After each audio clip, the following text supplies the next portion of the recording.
All right, happy Friday. End of another week. Deuteronomy 6, 6 and 7. These words that I am giving you today are to be in your heart. Repeat them to your children. Talk about them when you sit in your house and when you walk along the road, when you lie down, when you get up. You know what comes next. After we write God's words, Jesus' words on our hearts, after we teach them to our children, after we talk about them while sitting in our homes, what conversations take place while you go through your day? What do you talk about in a given day? I mean, if you're at work, you're going to talk about work. If you're hanging out with your neighbors, you might talk about the neighborhood. If you're hanging out with friends and family that you've known a long time, you may talk about memories and things that you've done in the past. You see, the Jewish people took this repetition very seriously. They would quote these words every morning and every evening.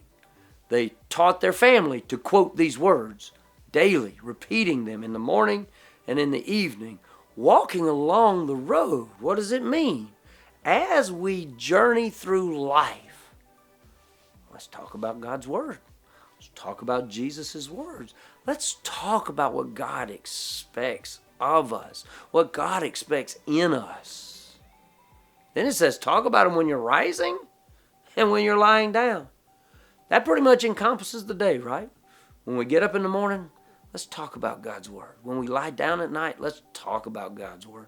Even if I think in prayer, we're just talking about God's Word with God. Yes, we're supposed to teach them to our families and our kids and our friends and our neighbors and everything, but just talking about God's Word with God. You see, that praying God's Word is a cool thing to do.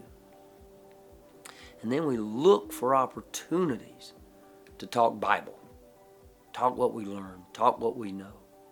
We get that encouragement when we're together on Sundays. Talk about the things, have meetings with other believers, talk about the things that we're discovering in God's Word. See, I think that's what Deuteronomy 6, 6 and 7 is really all about. We need to abide in God's Word. We need to live in God's Word. We need to make God's Word central to who we are. We need to make God's Word a priority in our lives. Deuteronomy 6, 6 and 7. These words that I am giving you today are to be in your heart. Repeat them to your children. Talk about them when you sit in your house and when you walk along the road, when you lie down, and when you get up. We'll be talking about God's Word quite a bit. See you next time.